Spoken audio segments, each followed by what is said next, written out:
Alive and Well STL is a presentation of the St. Louis Regional Health Commission and Rare Gem Productions to build a healthier St. Louis. Power up with the positive. Learn more at oneraregem.com. That's ONERAREGEM.com. The Regional Health Commission works in partnership with regional health sector advocates and stakeholders to improve healthcare access, reduce health disparities, and improve health outcomes for the uninsured and the underinsured in St. Louis City and County. Alive and Well STL. We can better manage the stress in our lives by building supportive relationships and communities. And you can bring Alive and Well STL to your community by becoming an Alive and Well STL ambassador.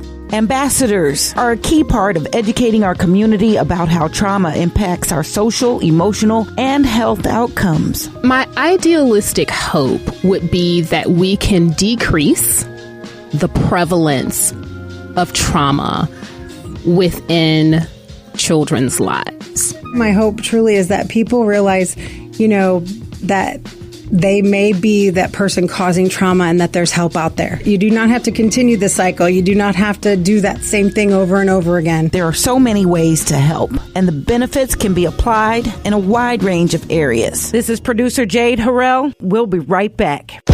Meet the ambassadors. It really is about shifting the perspective of how we see our fellow humans. When I interact with somebody who I'm not entirely sure what's going on behind their behavior, to having more compassion as I'm interacting with them. And I think that it's so important that no matter what the profession is that you are in, as long as you're interacting with people, this information is going to be very valuable. Take 5. Log on to aliveandwellstl.com. Alive and Well STL. Ambassadors are a key part of educating our community about how trauma impacts our social, emotional, and health outcomes. Meet the ambassadors who bring the Alive and Well STL training and education to our classrooms and with our children. Denise Long, occupational therapist, educational psychologist. I'm Carrie Jost, occupational therapist. I am so glad to have you both with me today. Thank you. Glad to be here. So we are excited to bring another pair of ambassadors to the table to share about their experience, their story, and why being an ambassador for Alive and Well STL makes absolutely perfect sense for anyone who has a passion for community and is looking to make a real difference and change in their environment. So how did you hear about the Alive and Well STL program and the ambassador opportunity? Actually heard about Alive and Well through Emily Luft, who is a director at Alive and Well. She told me about the program, the Educational Learning Collaborative, actually, that Alive and Well does with school districts. We are involved with an online network, the ACES Community Adverse Childhood Experiences online network.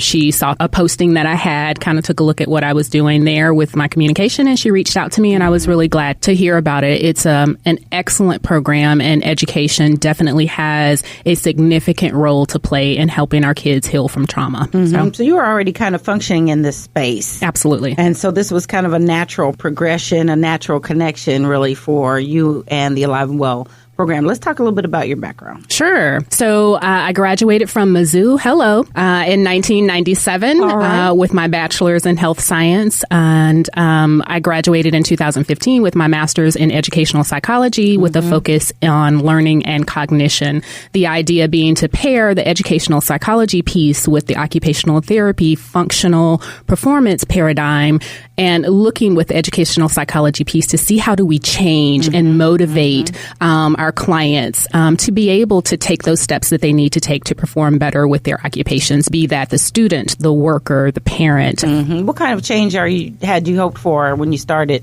My passion really is psychiatry and psychosocial function. I absolutely love working with kids who have what we call emotional disturbance or psychosocial dysfunction. Those are the kids who have a really difficult time. I call them kids, but they're youth, and that can range right from anywhere from 6 to 24 to 26, and even now they're pushing that up to 30, especially if you've been through trauma, because for a lot of folks who've been through trauma, your development is disrupted and or slowed and or paused, right? Yeah. So you're really recovering so that what we typically think would occur, that learning, that development that would occur in childhood for some folk who've been through trauma is actually occurring in adulthood while they're healing. So that's where my passion lies, and that's what I put my energy and my focus in now. Absolutely. And so how does Alive and Well STL work with you for that? You know what? I love the folk at Alive and Well. They're so dynamic, and we do a lot of trainings with educational environments. So with school districts who are trying to incorporate a trauma-informed care principle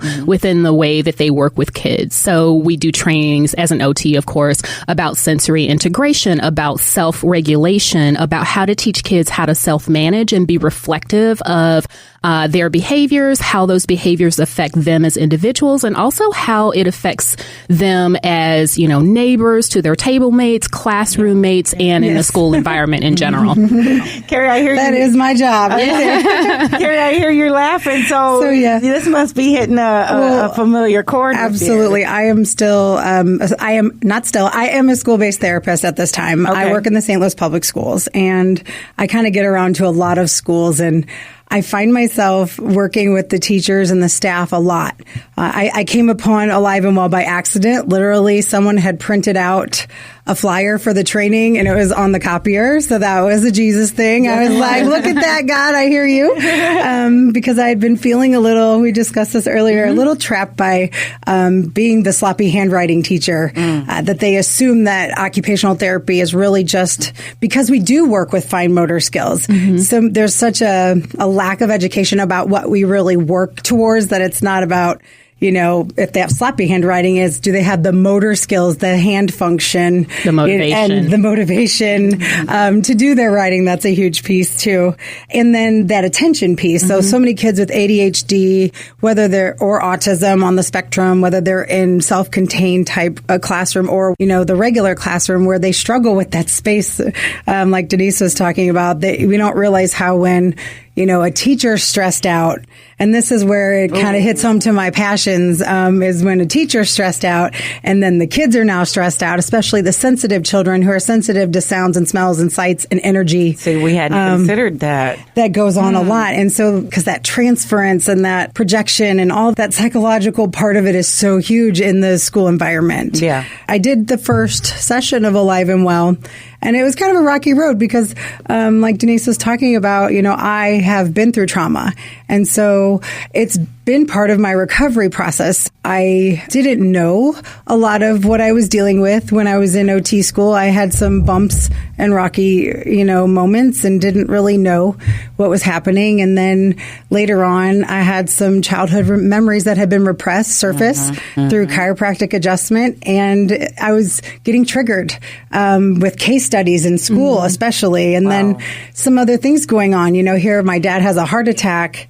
And, that wasn't that was so traumatic, but it triggered some other things that brought out other memories and things that I hadn't dealt with. And some things I remembered completely because I was 17 when I was raped, but I never got treatment for that rape. And so because of how family reacted and because I chose the self-medicating route, it took me 9 years to get a bachelor's degree, but I always knew I had this thing in me, that I had to do this. Yeah. And my, OT is the family business. I'm the third one out of 4 sisters. But I didn't realize, I always knew I was a mental health OT. And, getting out into the field, I haven't gotten to do what I feel really called to do, very strongly connected to so many specific types of kids and young people. And so when I found out about Alive and Well, it was like, oh my gosh, this is where I'm supposed to be headed. So now I have like this platform to discuss it because I've never been ashamed of who I am. But when struggles come up, when you don't know, post-traumatic stress is episodic. They want to label you as bipolar. They want to label you as, borderline personality. There's all these diagnoses it all fits under. But until you finally realize that there is actually a trauma and there's triggering events happening, you don't realize in the moment, and I know because I've always had the gift of insight, I've had counselors say to me, wow, you're going to finish every story you just started, didn't you? Like, it's not really flight of ideas when you remember what all you said and you're going to complete all your stories. Wow. But there's a little bit of disorganization going on in your thinking and your processing. And so to finally put it all together and to figure out it's not what's wrong with me, it's what happened to me. So that's why that first half of that training. Yeah, and that's what really peace. brings it all together with Alive and Well.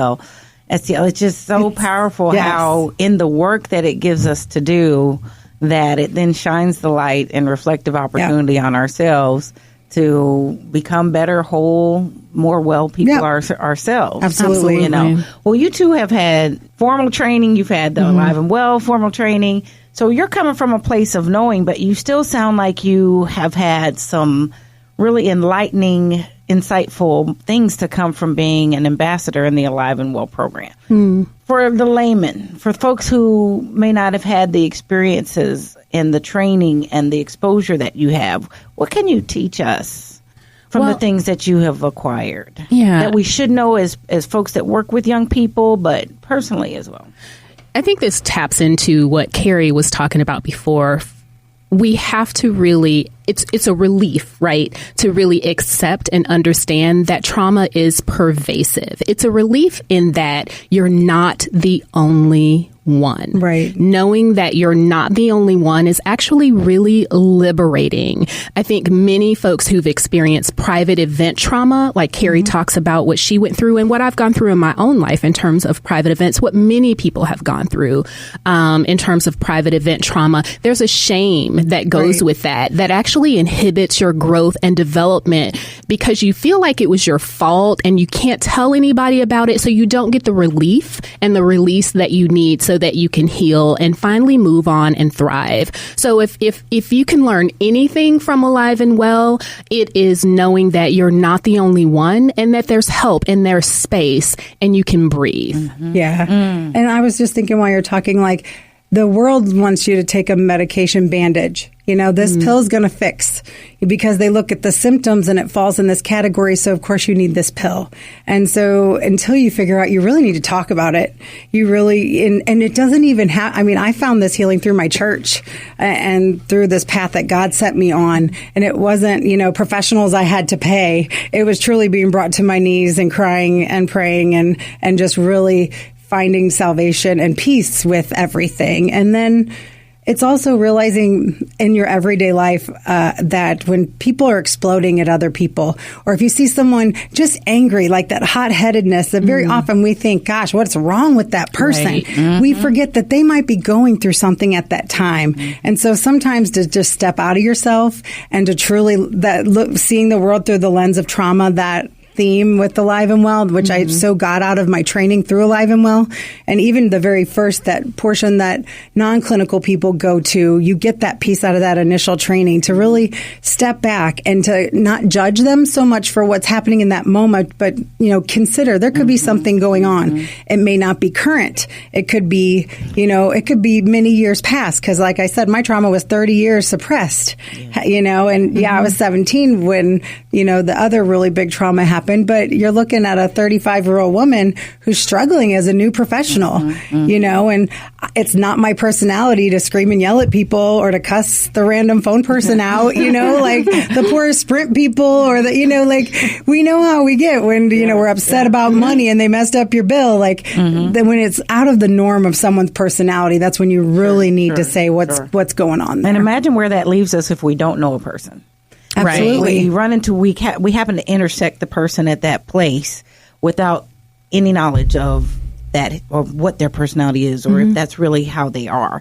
And then our response in that moment could be a very critical piece in what's happening along the way for them. That's true. Yes, absolutely. And who knows how that can escalate. And as ambassadors, you and you've referred to the first part of the training, the second part. I'm hearing that you got some pretty helpful and insightful training through Alive and Well STL to make you better suited or more apt to respond to things like that, even with your formal training. Well, absolutely. One of the great validations and benefits of Alive and Well that makes the program really evidence-based is that it is grounded in what we call adversity science, or the ACEs science, an understanding of how adversity and trauma actually changes your brain, how it changes the way that you perceive the world and how you think. Wow. So one of the things that they taught us in Alive and Well about, neurobiology is that when one experiences trauma early in life, or at any particular time, but especially early in life when you're figuring out kind of how the world works, and what your space and place is in it, whether the world is a safe place or not. When you experience trauma early in life, you start to develop the more primitive parts of your brain, right? Your lizard brain, your survival brain. So the stimuli that you experience, people, situations, inanimate objects, if you will, you filter all of those repeatedly through that lizard survival part of your brain, and it's continually reinforced.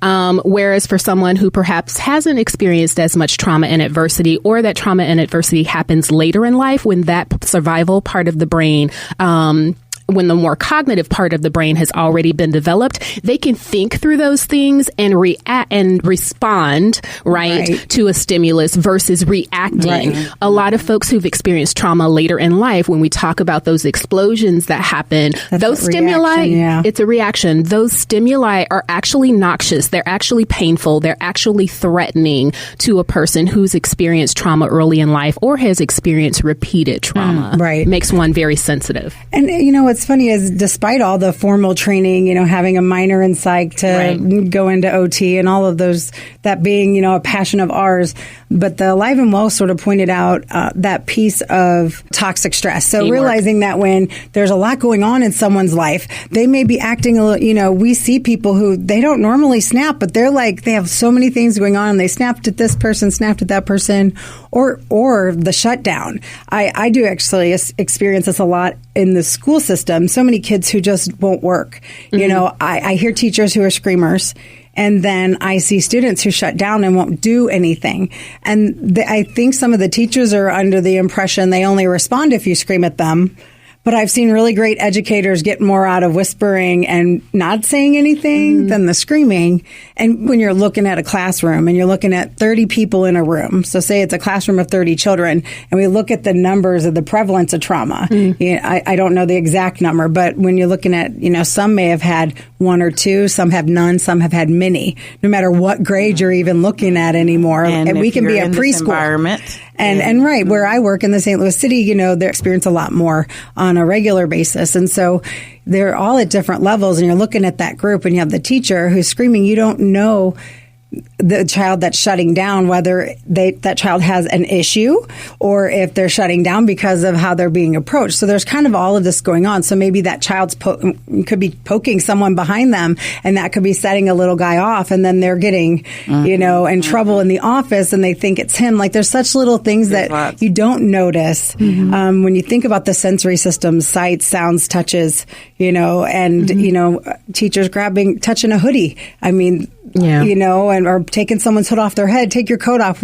So you really I became more aware of looking at the total picture of what's going on, and spending a year as an evaluator. So many of the children that we evaluated that didn't need special education services, I just noticed truly it was trauma. They were kiddos, because it looks like ADHD. It looks it can look like autism. It definitely looks like oppositional defiant disorder, the emotional behavioral disorders. Some of the most amazing acronyms. I'm like, oh wow. Well, you know what's funny is I have a sermon that I call Alphabet Soup. There you go. And it's all of my letters. It's pretty awesome though, because it helps us to create some kind of parameter or definition or some kind of tool to reference. Yep. Because who knows what to do? And so you come to this understanding and awareness. And what does being an Alive and Well STL ambassador do to equip you once you know? What's the response versus the reaction? I get to I give teachers referrals to Alive and Well trainings, because then if I know that Patsy's going to get them, or Emily and Sean are going to do that thing that made all of my light bulbs, shine brighter because I knew all of that, it kind of can send them on the path of becoming an ambassador as well. Right. What does that mean for you? So there are multiple ways to look at that when you're talking about that capacity and that response versus the reaction. As a provider, be that an educational provider, a teacher, as a therapist, as a parent, right? Yes. You're a care provider, regardless of what that looks like. It is really infusing your persona and your interaction with the person to whom you're providing care with compassion. Yes. Using my persona with compassion, with who I'm working with. I really like that. I wanted to just have a moment in that. Infuse my persona, who I am, the real, sincere, caring part of me, with compassion to the person I'm providing care for. Absolutely. When I think about, Carrie says, the yelling teachers, I'm this morning, everybody in my house was yelling, just yelling. I mean, we were all yelling. The children were yelling at each other. It happens. Yes, it happens in my house too. That's for sure. But then I'm thinking, well, how is care going to be administered through all of that? Yeah. And everyone, I think, left the house, the cars, in some state of Yep. And I really value that because you have to pause to do that. Yep. You have to pause to do that. And here's the other thing. We're people. We're fallible. We're not perfect. So with that infusion of compassion is also what you extend to yourself. So I'm not expecting perfection, but what we do when we have those moments where maybe we spoke a little too roughly is I call you if you're at school, or I text my daughter if you're at school, say, hey, I'm really sorry this morning. I was being really impatient. I'm really sorry about that. Can you forgive me? Love you very much. You repair. So there's compassion and repair. Response, compassionate response, and relational repair. Look at you. Can I take your class? Yes. Alive and well. Thank you very much. That's right. Well, I had the pleasure of training in Jennings this summer with Emily, and at the question portion, one of the teachers was like, well, how do you know when they haven't done this and they keep not turning their homework in on time and this and that? And I said, you know what I would do? And I literally sat down in my chair. I would sit down in my chair right in front of them and say, hey, we need to talk about this. Sometimes it's really like, picking your battles and like really being human. Like you do not have to be the performer and they're watching you all the time. They want to see you say, hey, I'm sorry I was yelling yesterday. I was in a bad mood. Let's watch a movie and do a worksheet today. To really step back and be honest and acknowledge your downfalls helps children and young people be more accepting of themselves. Absolutely. Like it's such a full circle thing. I love that. Well, let me ask both of you for an invitation, to extend an invitation to those that are listening to become ambassadors and be a part of this movement. Well, I would say if there is anything about the idea of living with compassion, using yourself therapeutically without being a therapist to heal, to provide hope to the people in your community, in your organization, in your family, in your church, whatever that may be, then Alive and Well is for you. It's about really for everybody. It is for everybody. Absolutely. I wrote this book called Leader Without a Title, and you can, and no matter what your role is. I mean, if the maintenance guy has this training and he sees a child that's upset that day, he's going to say, "Hey, what's going on?" And the research has proven, and one of the big Alive and Well points is it just takes one caring adult to make a difference for a child who's gone through trauma. So you can make that choice to be that adult, with any role you have in your life, and there's no area of living life that trauma doesn't impact. And so Alive and Well gives you that platform. But look at what we do to the level of trauma by being those people, by being in those spaces. We just lowered it, reduced it. It's true. One with the awareness, but also with somewhat of the antidote. Yeah. Yeah. You know, which is a wonderful thing. What is your hope, Denise? Oh, goodness. Now you're going to get me on my soapbox. I got to get They picked me for a reason. I am an ambassador of sorts. Yes, ma'am. You know, my hope, honestly, I'm going to give you my idealistic and then my practical hope. I like that. My idealistic hope would be that we can decrease the prevalence of trauma within children's lives, right? My practical relates to that in that we can get families, teachers, care providers to actually understand what Carrie just said. It only takes one to come and get the training, whether you become an Alive and Well ambassador or if you just get the training to understand what trauma is, how it affects the development of the people you interact with, to come and get that training so that you can be that safe, nurturing relationship and create those safe, nurturing environments that are the antidote to trauma. Absolutely. So I do want to know what creates the need for the distinction between your ideal and your practical, because I love them both. Trauma happens. It happens often. And here's the thing about it. Trauma, right, is defined as an event and or experience, right? Both, really. The event and the experience of the event that overwhelms a person's ability to cope. So it's very individualized. What may be nothing big for Carrie may be very traumatizing for me. My parents get divorced. My dad loses his job. I mean, all of these types of things that are just really parts of life. Trauma happens. So on an idealistic perspective, I know that stuff is going to happen to folks, right? It doesn't necessarily have to become trauma. Right. It can be an adversity. And if we have practically those folks out there who can be that safe space, that compassionate being, who those kids who've experienced those adversities that I mentioned go through, we can decrease trauma. Mm-hmm. So they connect very directly, I think. Yeah, I think so Absolutely. too. I think so too. And I want them both. Yeah, and I think for me, my hope truly is that people realize, you know, that they may be that person causing trauma and that there's help out there. Ooh. That they figure out that it's okay that they're having a struggle, and we understand we all have struggle. Mm-hmm. You can get help. Alive and Well is going to connect you with someone who's going to help you. You know, that you don't have to be ashamed. You know, we all make mistakes. Like you said, we are human, mm-hmm. you know, and you do not have to perpetuate you do not have to continue the cycle. You do not have to do that same thing over and over again. You can make a choice, like, you know, the light bulb can be, I don't want to be like this. So as providers, it's been really great, you know, to share that with other teachers. I love Alive and Well's ability for me to have someone to send them or some place for them to go, because I want to like fix everybody and you know, do everything. Mm-hmm. But, you know, it does take an army. And now it's like this Alive and Well army that's like infiltrating this region. Right, and it's a beautiful thing.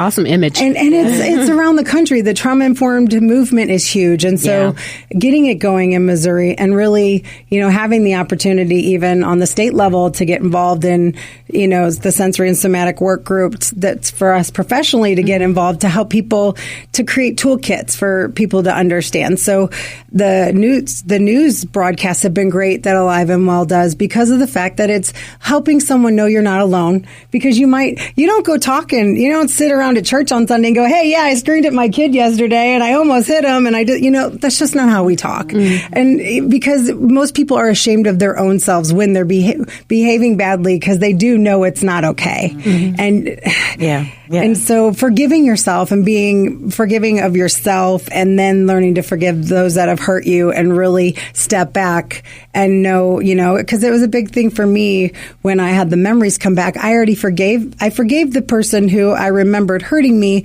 because he had already suffered and died for his sins tragically. Mm-hmm. And so forgiveness kind of came with it, but then I also had to go through all the stages of grief. Mm-hmm. It's not a staircase like, oop, here's this, and you go, right. It's a circle, and it kind of wraps around like a ball of yarn. Yeah, recovery, how about that? You know? Yeah. But to know that it's there, Yeah. And that it's attainable and it is available for us. Yes. Is where that hope is. So what's Absolutely. your invitation as we close out? Just for people to just to get involved with Alive and Well in some way, whatever way works for you. Tell someone else about it. Just get on the website and read through what's happening out there. Google trauma-informed care. Google trauma, or just be busy. HOPE to me is the acronym Healthy Occupation and Purposeful Engagement. That's what HOPE is for me. I love it. St. Louis HOPE is this thing I'm working on in my notebooks, because it is for us as OTs. It's about doing something. If cooking's your thing, if you're angry at someone, go bake something. If sewing's your thing, get up and make sure. Whatever you need to do, even if it's walking, just find your thing. Do something to make yourself feel better, and stop that in your own. So my invitation is just to find what makes you happy and do that more. Absolutely. And the Alive and Well STL Ambassadors Program is a great opportunity for that. But AliveandWellSTL.com is a great source to find information and understand just what options are available to you. Thank you, Denise and Carrie, for sharing with us not only your story, but for sharing your life and heart and work to make a difference. Vontrice McDowell is in the studio, and she is going to tell us where we can find out more about Alive and Well STL and what they have upcoming. Hello, my name is Vontrice McDowell. I'm a director of community-based interventions with Alive and Well STL. And for more information about our upcoming events, as well as the ambassador program, please check us out at aliveandwellstl.com. If you're interested in being a part of Alive and Well STL and helping continue the conversation, please visit aliveandwellstl.com or email aliveandwellstl@stlrhc.org. We're excited to have you join us with the Alive and Well STL movement. Alive and Well STL is now a community-wide effort focused on reducing the impact of stress and trauma on our health and well-being. The research is clear. Stress and traumatic experiences are making many of us sick, and together are the leading cause of poor health outcomes. Take 5.